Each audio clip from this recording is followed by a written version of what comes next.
Estamos aqui hoje nesse maravilhoso podcast em um episódio um tanto quanto inusitado. Por quê?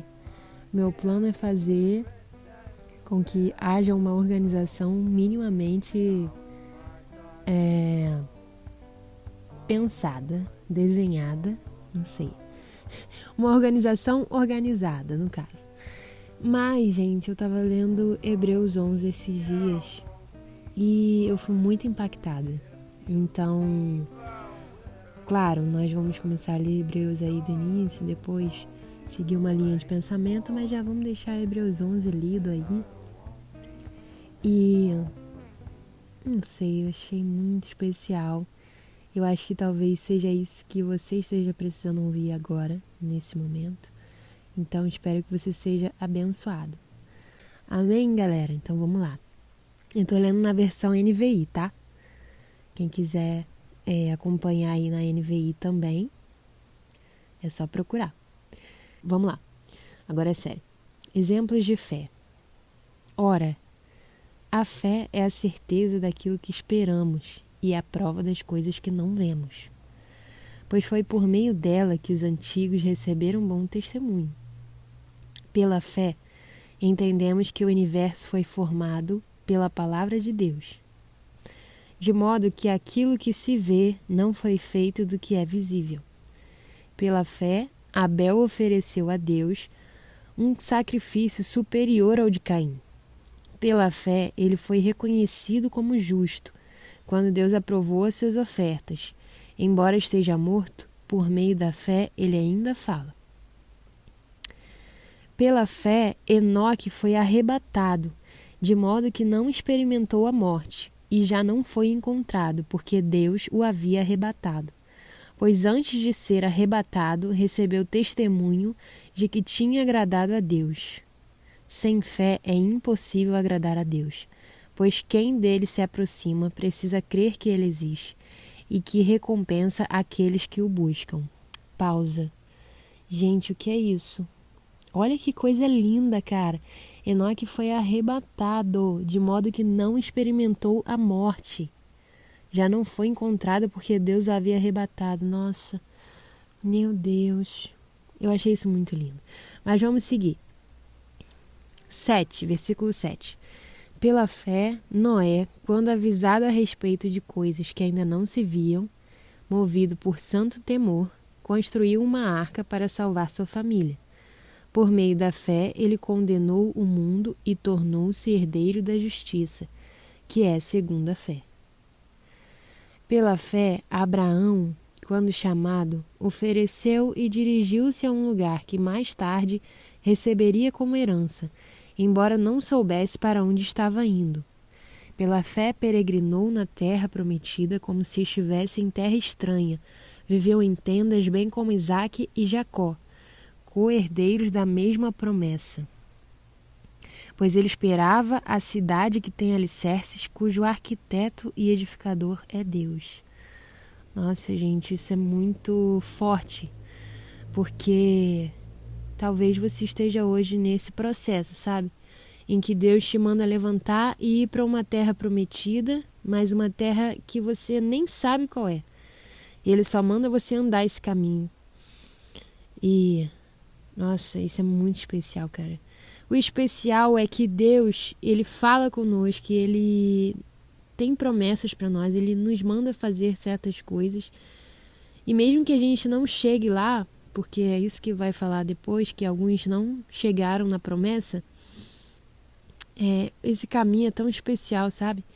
De Deus se importar com a gente, cuidar da gente durante todo o processo. É isso. Ai, maravilhoso. Versículo 11.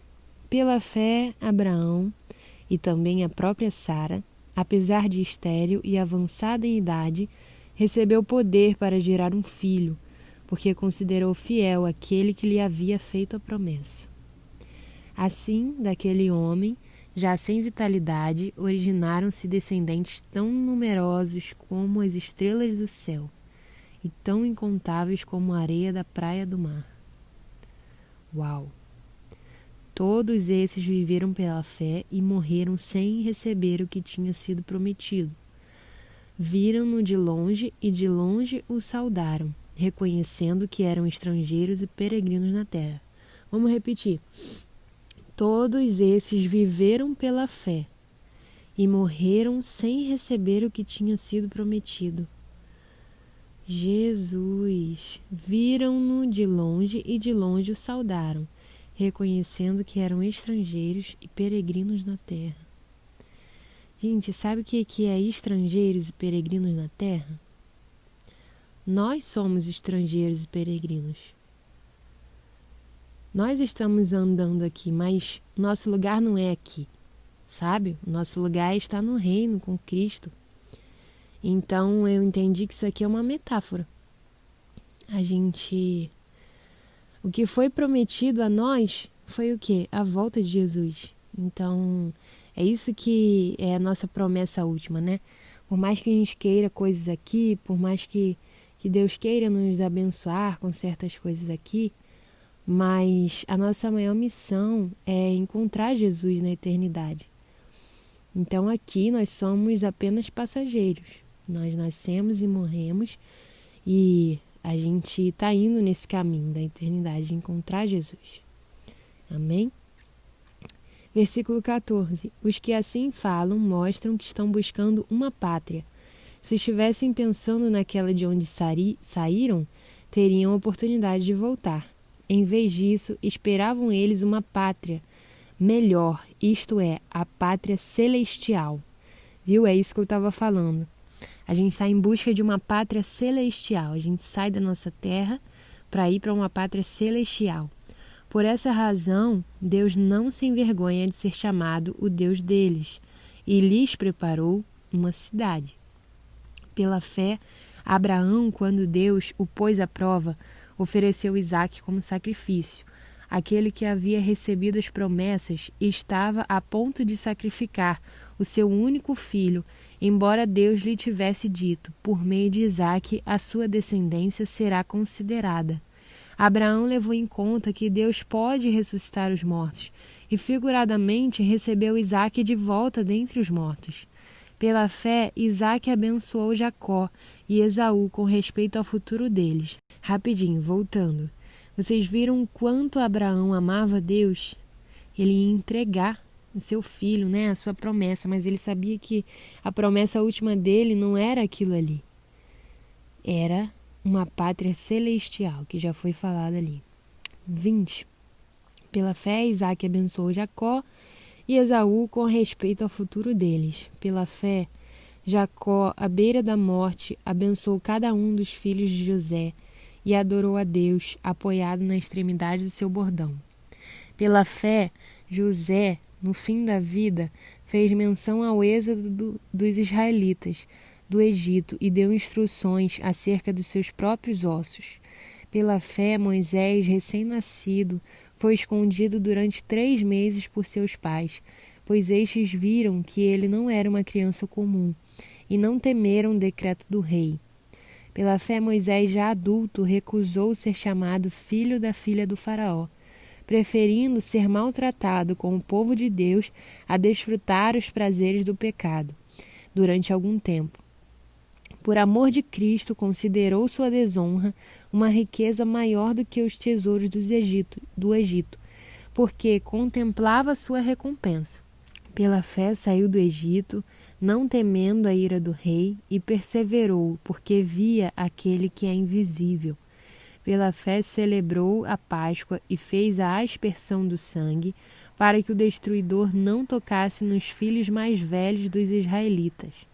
Pela fé o povo atravessou o Mar Vermelho, como em terra seca, mas quando os egípcios tentaram fazê-lo, morreram afogados. Pela fé caíram os muros de Jericó, depois de serem rodeados durante 7 dias. Pela fé a prostituta Raabe, por ter acolhido os espiões, não foi morta com os que haviam sido desobedientes. Que mais direi?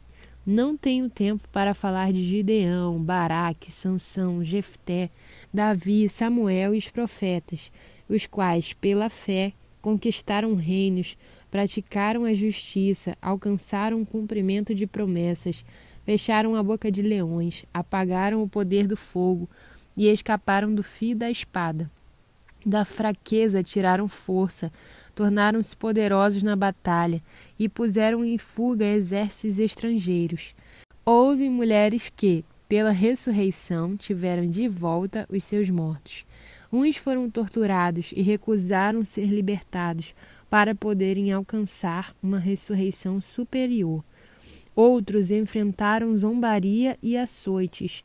Outros ainda foram acorrentados e colocados na prisão, apedrejados, cerrados ao meio, postos à prova, mortos ao fio da espada. Andaram errantes, vestidos de pele de ovelhas e de cabras, necessitados, afligidos e maltratados. O mundo não era digno deles. Vagaram pelos desertos e montes, pelas cavernas e grutas. Todos esses receberam bom testemunho por meio da fé. No entanto, nenhum deles recebeu o que havia sido prometido. Deus havia planejado algo melhor para nós, para que conosco fossem eles aperfeiçoados. Glória a Deus! Terminamos aqui Hebreus 11. Eu achei uma bênção. Inclusive, nesse finalzinho agora, eu fiquei pensando, vocês viram a quantidade de coisas que as pessoas passaram pela fé? Então, talvez hoje você esteja sendo injustiçado, xingado, talvez estejam rindo de você, talvez estejam falando de você pelas costas por conta da sua fé. Então, se estão falando isso, se estão te tratando assim, alegre-se. Alegre-se, porque essa é a vontade de Deus. É isso, gente. Acabou a leitura de hoje. Espero que vocês tenham gostado e até o próximo episódio. Um beijo. Fui!